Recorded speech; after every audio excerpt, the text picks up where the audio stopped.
Boa tarde, Santa Catarina. Começa agora Jogo Aberto SC desta quinta-feira, dia 3 de julho. O assunto por agora aqui é futebol catarinense. Dá uma olhada nos destaques. Metrô Bala mostra para colorados quem é que manda no estádio do SESI. Emerson Maria afina últimos acordes para amistoso sábado contra Gaúchos. O amistoso que é considerado tanto pela comissão técnica como pelos jogadores um jogo de alto nível. Salários atrasados voltam a dominar as manchetes azurras. Será que o Avaí já vai sair da parada para a Copa em crise?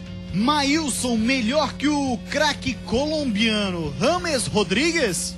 Ah, para o Manchester United sim. Chape volta a treinar na Arena Condá. Neném aprova a chegada de mais companheiros. É uma competição longa, precisa de um plantel grande, né? Jornalistas argentinos colocam meia gringo no Scarpelli. E ainda, a Atlético Tubarão conta com um campeão mundial para garantir vaga na elite do catarinense. A gente sabe que o grupo é forte e a gente vai estar sempre lutando partida a partida para chegar ao nosso objetivo. E tem muito mais no Jogo Aberto SC de hoje. Comigo aqui no estúdio, nosso capitão e camisa 10, Sandro Ventura, já está aqui posicionado. Você também pode participar com a gente através da nossa fanpage no Facebook. O endereço vai aparecer na tela, é /Jogo Aberto. Entre lá na fanpage e interaja conosco. Também estamos no Twitter e no Instagram, @Jogo Aberto SC. Uma rápida parada e a gente já volta. Aqui é 100% Santa Catarina Futebol Clube.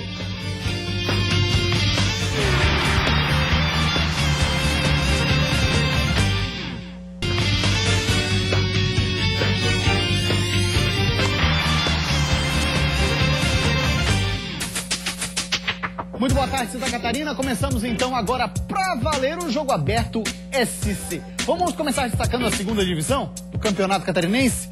Na tela, a matéria que foi publicada no site futebolsc.com. A gente fala sobre o Porto, que confirmou 6 reforços para a disputa da Série B. Na notícia, a gente caçou os principais jogadores. O volante Rui, ou melhor, Rui. Sacanagem, hein, Sandro? O cara mal chegou, já tá chamando o bicho de Rui, pô. Rui. Tem 23 anos, já atuou no Porto em 2013. Além dele, também chegou Edno, de 25 anos, que já disputou a segundona do estadual em 2011, quando jogou pela Caçadorense. E para fechar as contratações, o atacante Arthur, de 20 anos, ex-lajeadense do Rio Grande do Sul. Continuamos falando da segundona do estadual, o Atlético Tubarão tem no elenco um cara que foi campeão do mundo, campeão da Libertadores e um goleiro com muita experiência. Os treinos começaram há cerca de um mês. A aposta do Tubarão. E falando em experiência, lembra desse aí? É o goleiro Zé Carlos, ex-Criciúma, ex-Avaí e que estava no Asa de Arapiraca. E esperamos que a gente possa fazer esses 6 meses que a gente tem aí maravilhoso e que no final do ano a gente possa dar alegria ao nosso torcedor, que é subir para a primeira divisão do Campeonato Catarinense. Outro atleta bastante conhecido é o zagueiro Edgley, campeão da Copa Libertadores e do Mundial em 2006 pelo Internacional. O jogador estava no Passo Fundo e vai jogar pela primeira vez no futebol catarinense. A gente sabe que o grupo é forte e a gente vai estar sempre lutando partida a partida para chegar ao nosso objetivo. Para comandar a equipe, Walter Santos, campeão estadual pelo Juvenil em 2012 e que assume o desafio de disputar o primeiro catarinense por uma equipe profissional. A maioria dos jogadores contratados foi pesquisado, a vida do atleta, o comportamento. Então, realmente fez uma equipe, além de ser uma equipe muito boa, a gente vê que é uma equipe com muito caráter. Então, pessoas boas para trabalhar, trabalhando bem organizado, não tem como dar errado. Estas são as caras do tricolor tubaronense, uma equipe forte para disputar a segunda divisão deste ano. Dentro de campo, o grupo segue treinando forte. Algumas dificuldades apareceram fora dele. Tem jogador treinando há mais de um mês, sem contrato assinado. A diretoria promete começar a resolver essas situações a partir de hoje. Muito bem, tem então informações do Atlético Tubarão, 12h e 36 minutos, parceiro. Boa tarde, Sandro Gustavo. Ventura, Boa tarde, galera, beleza? Segundona, a gente sempre acompanhando de perto. Pode falar aí, Zé Carlos, vai fechar o gol bonito, hein, meu irmão? Rapaz, o Zé Carlos engordou, né? Não sei se o Tubarão tá fazendo, o Atlético Tubarão tá fazendo convênio com o McDonald's, tem que dar uma afinada, hein? Tá muito gordo, precisa de agilidade e tem que voltar à forma. É um grande goleiro, mas tá redondo aí pra levantar, nego. Muita. Pra decolar isso aí, pra pegar lá na gaveta, dá, Sandro? Pois é, sempre foi magrinho, né? Sempre foi um cara tranquilo e agora realmente está acima do peso. O Atlético... Mas com certeza ele vai correr atrás do prejuízo e vai perder a barriguinha, até porque senão não vai dar, né, meu irmão? Precisa sim voltar à forma física, é um jogador que tem muita experiência, mas precisa dessa condição para realmente exercer da melhor forma possível a sua profissão e conseguir ajudar o Atlético de Tubarão, que está trazendo o Edgley também, é um jogador com experiência, vai dar, claro, um know-how à equipe, vai qualificando e nós temos aí a expectativa de uma grande Série B, uma grande segunda divisão, muitas equipes reforçando, fazendo bons plantéis. E é isso que nós esperamos, um campeonato realmente muito forte e intenso, como tem sido nos últimos anos. Sandro Ventura, te pergunto o seguinte, dessa formação de elencos da segundona do estadual, na tua opinião, quem é que está despontando na frente aí como favorito? Eu acho que o Internacional de Lages tem uma certa base do ano passado, da terceira divisão, e já tem alguns reforços que jogaram a Série A esse ano, jogadores do Marcílio Dias, né, caso do Léo, são jogadores realmente que têm experiência e jogaram já nesse ano com uma intensidade alta, com uma pegada alta, né? O campeonato estadual foi bom, então acho que sai na frente o Internacional justamente por esse fator. Tem a comissão técnica mantida e alguns jogadores que estavam jogando a Série A já com experiência, mas boas equipes estão surgindo, tem várias equipes, os plantéis realmente sendo feitos, sendo montados, algumas parcerias com outros times também, já chega jogadores com uma certa, com certo entrosamento, então a expectativa realmente é que seja uma grande Série B, e aí vamos ver o que vai dar daqui pra frente, porque vai ser disputado. Legal, 12h38, a gente vai pra uma rápida parada, depois do intervalo a gente continua, claro, falando sobre o futebol de Santa Catarina, olha lá. Daqui a pouquinho assista ao noticiário mais completo do futebol da nossa terra, da nossa gente. Jogadores do Avaí voltam a treinar aqui no estádio da Ressacada. Técnico Geninho comanda treino coletivo, já de olho no amistoso de sábado contra o Guarani de Palhoça. Direção pretende colocar em dia os salários atrasados até a próxima segunda-feira. O comandante tricolor priorizou nessa quarta os trabalhos de valorização de posse de bola e também a pontaria através das atividades de finalização. A Chapecoense segue com treinamentos fortes e o elenco verde e branco tem 2 amistosos antes de retornar para o Brasileirão. Hoje já começamos a parte coletiva, abrimos o campo todo, então o trabalho surtiu um efeito positivo. Todos os times de Santa Catarina num só programa. Ó, chegou a Beni Cavaleiro. Isso é Jogo Aberto SC.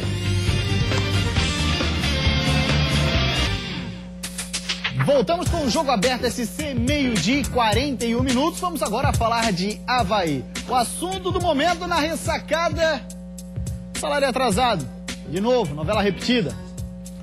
Você, torcedor do Avaí, já sentiu déjà vu alguma vez? Aquela sensação de que o que está acontecendo agora já foi vivido? Dessa vez não é só sensação. De novo, o Avaí está sofrendo com problemas de salários atrasados. Lembra de novembro de 2013? Vem trabalhando aí nas dificuldades, todo mundo sabe que o nosso salário anda atrasado. E desde janeiro a gente vem honrando. Tenho 50% do meu salário pago pelo Avaí. Ontem de manhã, depois de fazerem um treino físico, os jogadores se recusaram a falar com a imprensa e foram para casa, sem parar para dizer nada. Tudo porque o salário do mês de maio está atrasado. Os atletas esperavam uma posição da diretoria, mas a reunião se estendeu pela tarde e por isso o treino das 3h30 foi cancelado. Os jogadores foram embora, mais uma vez, sem falar com a imprensa. Segundo o presidente havaiano, houve um atraso no repasse de recursos de patrocinadores e a situação deve se regularizar até segunda-feira. O time tem um amistoso marcado para sábado contra o Guarani. E agora? Será que o amistoso acontece sem mais problemas? Será que o Avaí já vai sair da parada para a Copa em crise? É esperar os próximos capítulos. Pois é, e sobre os próximos capítulos, quem traz mais informações pra gente é o Rômulo Balbinotti. Teve agora há pouco, lá no estádio da Ressacada, e atualiza como tá essa questão dos salários. Rômulo Balbinotti. Ontem à tarde não teve treino. Os jogadores estiveram reunidos com a direção, onde ouviram a promessa que o salário de maio, que está atrasado, será pago até a próxima segunda-feira. Agora pela manhã, os jogadores estão ali, reunidos com o técnico Geninho, já há aproximadamente 20 minutos. Daqui a pouco está previsto o início de um treino coletivo.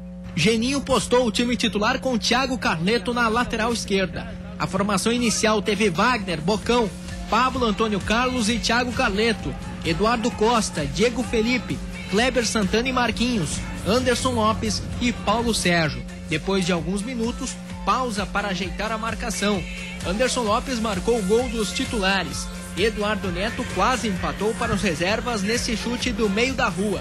A primeira parte do coletivo, sem alterações, durou 35 minutos. Após o treino, os jogadores não conversaram com a imprensa.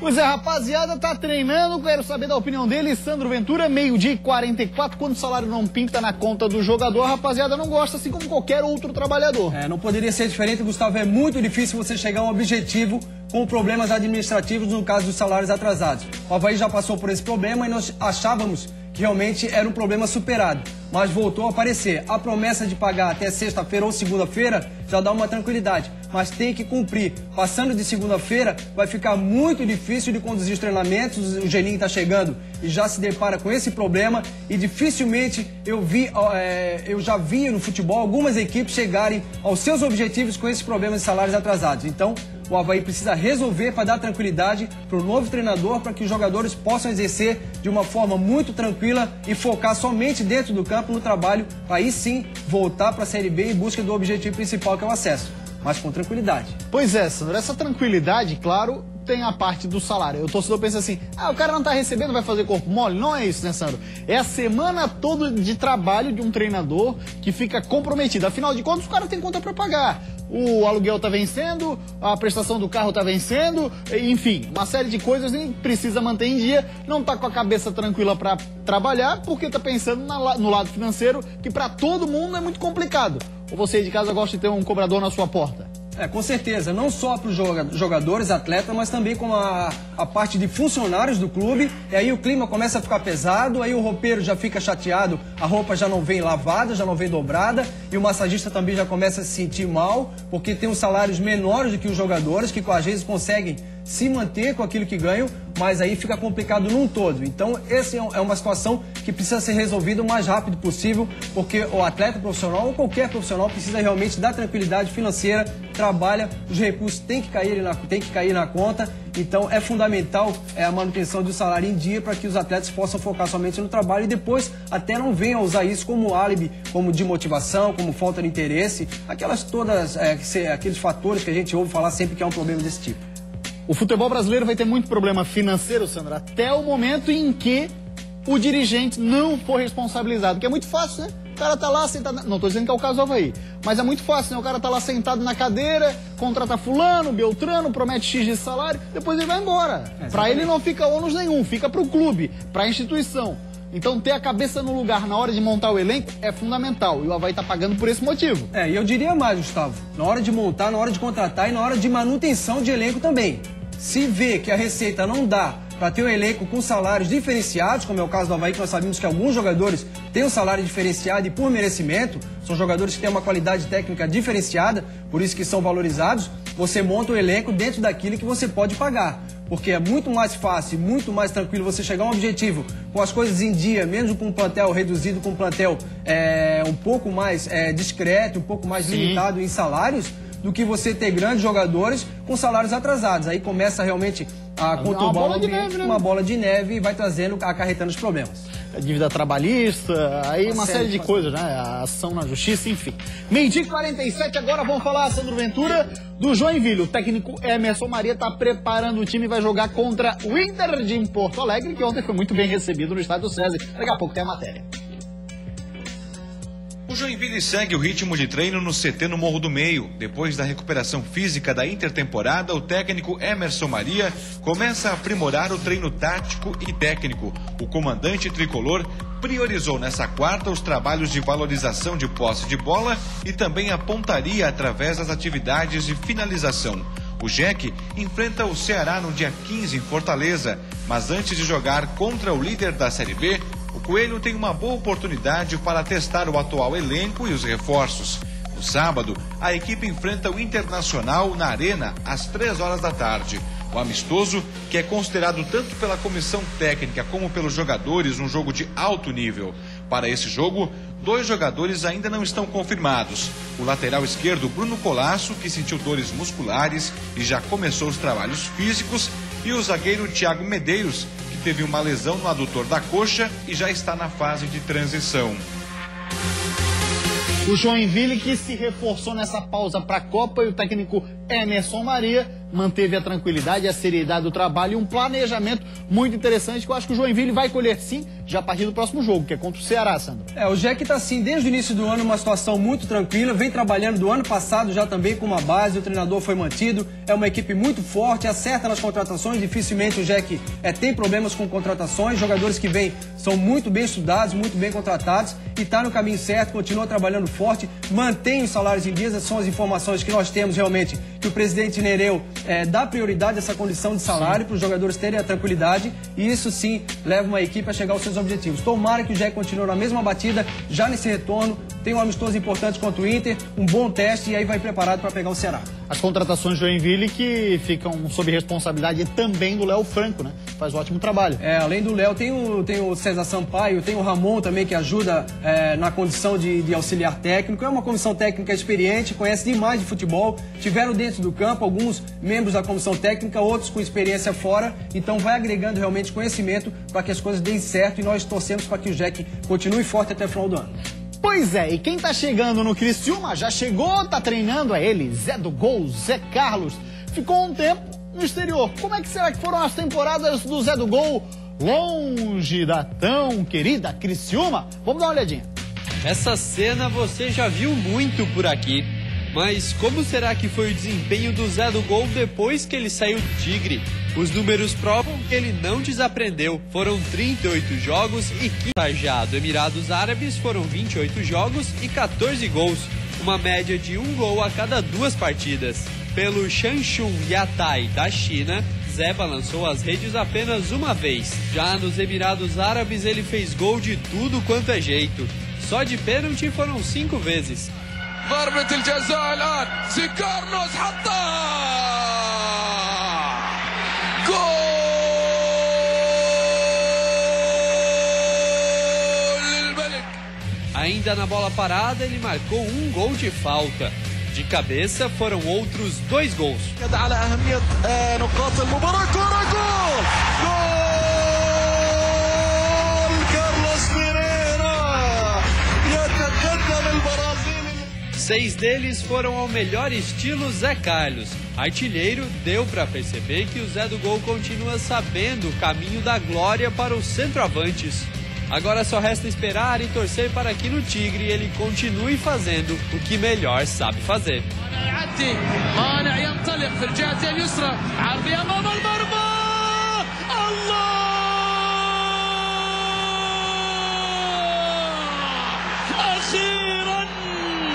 يسجل الملك أخيرا يفعلها كارلوس 2014 لن تبدأ بهزيمة يا شرقاوي كارلوس يصفي حسابات أخيرا الهدف الشرقاوي شوف اللاعب اللي يفرق. Tá, então, Zé Carlos, Sandro Ventura, tu fez aquele cursinho de mandarim, árabe, tudo pelo correio. O que o cara falou ali pra gente? Traduz aí, por favor. Falou que o Zé Carlos não tem história com ele, bota pra dentro mesmo. A gente conhece o Zé Carlos aqui do Criciúma, é um jogador que tá sempre presente na área, é corajoso, tem força física e vai ajudar a equipe do Criciúma. Tem que estar com a cabeça focada, uma boa condição física pra realmente voltar a ser aquele Zé que a gente viu aqui, juntamente com o Luca, com o Silvinho, o Criciúma montando uma boa equipe novamente. Tem tudo pra nessa segunda fase do Campeonato Brasileiro engrenar e brigar por novas colocações, melhores colocações na Série A e se manter ali entre o grupo intermediário. Então esperamos que o Zé volte fazendo gols como sempre fez. Agora, uma grande dúvida de todos os treinadores, preparadores físicos, jogadores que voltam dos Emirados Árabes, eles sempre falam, né? É um pouco mais complicado porque a rotina de treinos é diferente, treina à noite, quando treina, então essa questão física eu acho que também vai ser importante ser avaliada. Pelo Criciúma, é evidente, o pessoal está preparando o Zé Carlos para ficar na ponta dos cascos para que ele possa, de fato, voltar a ser aquele Zé do Gol que a torcida do Criciúma gosta tanto. Deixa eu mandar um abraço para Lucas Milanês, ele que é comerciante lá da cidade de Araranguá, no sul de Santa Catarina, torcedor do Criciúma, sempre acompanha o Jogo Aberto. Esse é um grande abraço para você, Lucas. Obrigado pela preferência, meu irmão. Vamos continuar falando de Criciúma. Olha só uma notícia que foi publicada no site da ESPN Brasil. Sensação da Copa. James Rodrigues foi preterido por meia do Criciúma em lista do Manchester United. Dá uma olhadinha o que fala a matéria, olha só. Naquele ano, isso em 2009, tá? o responsável pela caça-atletas do clube do Old Trafford, que é onde o estádio joga o Manchester, na Argentina, José Mayorga, enviou um relatório recomendando a negociação com o meia que vinha bem pelo modesto Banfield, da Argentina. Estou inclusive a Libertadores nesse ano. O chefe do departamento de observação dos ingleses, Jim Lauer, preferia o brasileiro Maílson, que surgia no Grêmio e se destacava nas categorias de base da seleção brasileira. Vamos dar uma olhadinha e falar mais um pouco a matéria. Marcelo Teixeira, hoje gerente de futebol do Fluminense, trabalhava na época como observador do Manchester, aqui na América Latina, e confirma a história. Então, abre aspas para o Marcelo. O Mayorga adorava o James, mas sempre apontava o seu nome nos relatórios. Mas a avaliação da chefia era de que ele não tinha o perfil para a Premier League. Basicamente, não tinha velocidade suficiente para suportar o ritmo. O chefe do Scout gostava mais do Maílson e também do Douglas Costa. Tem mais alguma coisa aí? Acho que não, né? São essas duas páginas. Tá certo, a gente tem algumas imagens dele. James Rodrigues, o camisa 10 da Colômbia, time que o Brasil enfrenta amanhã, Sandro Ventura. O Maílson, em 2009, segundo a rapaziada do Manchester, era melhor que ele, viu? Isso acontece, Gustavo, principalmente nas categorias de base. O Maílson se destacou naquela ocasião, o James também estava iniciando, e é muito comum, não é? Porque hoje está numa seleção, está jogando uma Copa do Mundo, que é um jogador infinitamente superior a outros também bons tecnicamente, que não tiveram a oportunidade de disputar uma competição com essa visibilidade que é a Copa do Mundo. Mas nós vemos isso sempre no futebol. Existem muitos jogadores técnicos, alguns que ficam pelo caminho, que inclusive jogaram em seleções de base, ficam pelo caminho, e outros nem tanto qualificados, que vão acabam longe, seguindo né? a carreira. Vão longe, e o futebol tem muito disso, é muito comum. Nós vemos aí o Luciano, saiu do Avaí aqui, estava numa situação cômoda, uma situação também tranquila, acabou sendo destaque do Corinthians, e depois do Corinthians ter conquistado o título mundiais. Então no futebol acontece isso muito rápido, há uma transição rápida. Agora, você tendo qualidade, você, claro, desponta, você... Olha essa jogada aí, Sam. É muito bom tecnicamente, ele é muito bom. Ele tem uma perna esquerda que é diferente, é um meio diferenciado. Amanhã. Então isso é comum no futebol. As coisas acontecem de uma hora para outra e as oportunidades surgem. Às vezes um segue para o caminho certo, o outro acaba indo para um outro clube, um clube de menos expressão, ou talvez um momento não tão bom quanto o caso do James, que deu sequência e teve felicidade de hoje estar disputando uma Copa do Mundo. É muito bom tecnicamente, assim como o Maílson também é bom jogador. São características diferentes, mas são dois bons jogadores. Claro que cada um dentro da sua proporção. Hoje os momentos são bem distintos, mas na fase ali da seleção de base era muito próximo, muito parecido, até porque o Manchester tinha um interesse maior no Maílson. Pois é, só pra gente falar mais um pouquinho ainda do James Rodrigues, jogador que o Brasil enfrenta amanhã, que tá jogando uma bola danada nessa Copa do Mundo, tá comendo a bola, fazendo gol de tudo que é jeito. Aliás, e belíssimos gols, hein? Ele tem participado, como aquele último que ele fez contra o Uruguai. O James, ele foi comprado, viu, Sandro Ventura, pelo Porto por 5 milhões de euros. Aí, aqui do Banfield, da Argentina. Depois foi negociado com o Monaco da França por 45 milhões de euros. O cara tá valendo já um belo dinheiro, né? Agora deve estar muito maior, o valor é muito grande. Tá na Copa do Mundo, a visibilidade toda do mundo inteiro, então isso qualifica, valoriza muito o atleta. Com certeza no retorno não deve ficar no Mônaco, deve ir para uma maior equipe da Europa. É Monaco, Sandro. Monaco, pode ser Monaco. Monaco é em francês, Monaco. Tem que fazer o bico. Faz o bico aí pra gente, Monaco. Não, bico mais. Um bico mais, faz. Vai, Monaco, por favor. Monaco. Não, isso aí não fizesse bico, por favor, de novo. Eu não sei fazer bico, Gustavo. Vai, Só faço bico quando fico triste. Vai, Monaco. Monaco. Ah, ficou bonito agora, legal. Vamos agora então falar da Chapecoense, que voltou a treinar na Arena Condá. O clima entre os atletas é de descontração. Bruno Rangel aproveita o tempo antes do início dos trabalhos para matar a saudade da Arena Condá e dos amigos. Celso Rodrigues, que já esteve à frente da Chapecoense, deverá continuar comandando o grupo juntamente com Cadu Gaúcho.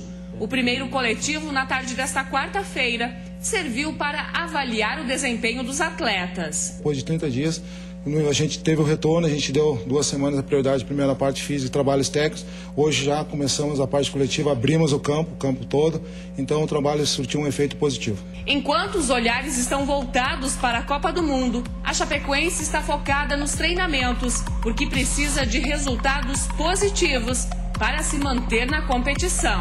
É uma competição longa, precisa de um plantel grande, né? A gente vê que são jogos aí que às vezes tu quer contar com todo mundo, mas às vezes não vai ter por lesões, por desfalques. A diretoria da Chape busca novos reforços para dar continuidade na temporada e já confirmou 2 amistosos antes do retorno do Campeonato Brasileiro. O clube catarinense irá enfrentar o Caxias e o Juventus do Rio Grande do Sul nos dias 10 e 12 de julho, na Serra Gaúcha. Tá falado então, dona Elisandra Vessoto, que acompanha de perto a chapecoense. Sandro Ventura, fez certo a diretoria da Chape manter Celso Rodrigues no comando do time? Eu acho que fez, Gustavo, até porque conhece o clube, conhece a Chapecoense, já vem como auxiliar do Gilmar e deu sequência ao trabalho. E o problema da Chapecoense não era o Gilmar, o problema é que não encaixava, os gols não saíam. E a partir do momento que começaram a sair, a Chapecoense deu uma reagida e o Celso conhece o elenco. É como falaram os diretores, não adianta trazer uma pessoa que não conhece, achar que tudo que foi feito na Chapecoense até agora está errado. Então o Celso pode dar sequência sim, os resultados no futebol são fundamentais e à medida do momento que esses resultados forem aparecendo, ele vai sendo mantido. É claro que uma sequência vai vir o questionamento, mas ele tem conhecimento suficiente para dar sequência no trabalho e ele conduzir a Chapecoense para uma reação na Série A e fazer uma boa campanha. Informação de agora, falar da Chapecoense, vamos falar de Figueira, informação de agorinha. Segundo o nosso companheiro Rômulo Balbinotti, Pablo, atacante, assina na segunda-feira com o Figueira, aquele mesmo que estava no Real Madrid B. Também tinha uma proposta dos Emirados Árabes Unidos, inclusive o time que hoje é dirigido pelo Vinícius Eutrópio. Porém, o Atlético Paranaense liberou ele para assinar com o Figueirense. A assinatura de contrato acontece na segunda-feira, Sandro. Que bom jogador, já está adaptado na cidade, sabe o que é a cidade, sabe, conhece o clube e sabe muito bem o que vai encontrar. De picolé lá? Montar aquele carrinho picolé da Que Bom? Não? Não. Tá, o Pablo. Não começa de gracinha novamente. Então o Pablo vai vir novamente para o Figueirense, vai agregar valores, é um bom jogador. Teve uma passagem pela Europa, não se firmou, mas tem muita qualidade, pode sim dar uma condição boa a esse ataque que não está funcionando. Então é uma questão de momento, trabalhar para que o Pablo possa voltar a render o que rendeu no acesso e possa ajudar a equipe do Figueirense. Rapidinho, Everton Santos vai fazer falta? Vai fazer falta, é um jogador de velocidade, também não vivia um bom momento, mas é um jogador que a qualquer momento poderia se recuperar, vai fazer falta para a sequência do campeonato. Muito bem, continuamos falando do Figueirense, que está interessado num meia da terceira divisão do campeonato argentino. A imprensa por lá já está como certa contratação. Dá uma olhada. A notícia sobre o possível acerto do Figueirense com o meia Patrício Rodrigues foi divulgada no jornal Mundo Ascenso, especialista em acompanhar os times da Argentina. Disse o jornal: há algumas horas Patrício Rodrigues vai continuar a sua carreira no Figueirense, na primeira divisão do futebol brasileiro. O Figueirense ainda não se pronunciou sobre o assunto. Patrício Rodrigues tem 26 anos e atuou nas últimas temporadas no Clube Atlético Platense, da cidade de Vicente López, na Grande Buenos Aires. O clube disputa a terceira divisão do futebol argentino. Ele iniciou a carreira em 2007, no Clube All Boys de Tucumã. Passou ainda pelo Rivadavia e também São Martín, todos da Argentina. O mercado argentino, assim como o uruguaio, o chileno, mas principalmente o argentino, por conta da crise econômica que vive o país, acaba sendo interessante para o Brasil, porque você traz jogadores com uma certa qualidade por um preço baixo, mas precisa ter qualidade. É verdade, Patito Rodrigues é um destaque da equipe dele, é um jogador que realmente tem uma certa qualidade, principalmente nas finalizações, é um jogador que faz tem chutes bons de fora da área, e é um mercado interessante, até porque o nosso mercado está muito limitado, é difícil encontrar jogadores, então é uma aposta, se vai funcionar realmente, se vai render o esperado, ninguém sabe, mas existe uma expectativa por conta de ser um jogador sul-americano que joga sempre numa intensidade muito alta, muito competitivo, e tomara que se encaixe realmente na equipe do Figueirense também. Falado então, Sandro Ventura, vamos dar uma olhadinha na nossa fanpage no Facebook, facebook.com/Jogo Aberto, viu o que fala a galera do Figueira? O Júnior Lecru fala assim, ó: Igor, por que ele não volta para o Figueirense? E Cleiton Xavier não seria uma opção? E aí, Sandro? O Igor está jogando, inclusive no amistoso contra o Metropolitano, parece que saiu como titular, é um jogador que faz parte do grupo. E o Cleiton Xavier deve estar numa equipe porque ainda tem jogador, ainda tem mercado no exterior e deve estar jogando em alto nível, por isso que é difícil voltar para o Figueirense. Ricardo Gomes disse que o Figueira vai para a Série B e depois ele ainda dá uma cornetada de diretoria dizendo desses manezinhos de Floripa, hein? KKKK. E o Leandro Gesser, quais as chances do Rafa Costa voltar para o Figueirense? Pois bem, desse assunto aí, Leandro, o assunto era o seguinte, né, Sandro? O Everton Santos iria para lá, aconteceria a permuta do Rafa Costa vir para cá. Segundo a última conversa que eu tive com o Rodrigo Pastana, superintendente de esportes do Figueirense, o Figueirense não estava sabendo dessa possibilidade, a não ser que houvesse uma conversa direta entre os empresários. Porém, pelo momento e ao que vem sendo falado, essa situação me parece totalmente descartada, né, Sandro? Parece que foi descartada sim. A princípio houve essa possibilidade de troca, mas por que a gente está sabendo, até o Figueirense não sabe dessa situação. Eu acho que o Rafa não volta nesse momento. Se voltar para o Brasil, não deve ser para o Figueirense. É um atleta que também tem mercado e é um atleta que vai continuar, por enquanto, pelo menos no exterior, tentando uma recuperação, até porque não vive um bom momento lá, mas vai tentar a recuperação, apostando sempre na sua capacidade, na qualidade que ele tem de fazer muitos gols. Então, infelizmente, não volta para o Figueirense nesse momento, nessa troca com o Everton. Te pergunto o seguinte ainda, Sandro, o problema do Figueirense é o ataque, não? Não somente o ataque. O Figueirense tem uma série de problemas, tem problemas em todos os setores praticamente, então tem que qualificar todos os setores e voltar a ser uma equipe dinâmica, uma equipe aguerrida, com um bom padrão de jogo, para que volte realmente a jogar de igual para igual com as equipes, principalmente as equipes intermediárias que vão brigar pela condição de cair para a segunda divisão. Pois bem, Sandro Ventura, ontem o Metropolitano venceu o Inter de Porto Alegre, pelo placar de 3-2, hein? Um jogo que foi muito disputado e um grande teste para o Inter, mostrando que tem um bom time para disputar a Série D do Brasileirão, hein? Né, Sandro? Não, o teste foi bom para o Metropolitano. O Inter, claro, foi com uma equipe reserva. A gente sabe que existe aí uma motivação muito grande da equipe menor. Foi o que aconteceu no jogo. O Inter acabou sendo surpreendido. No final, com alguns jogadores titulares, tentou reverter a situação, mas não foi mais possível. Parabéns para o Metrô, que encarou de uma forma muito séria e conseguiu um bom resultado.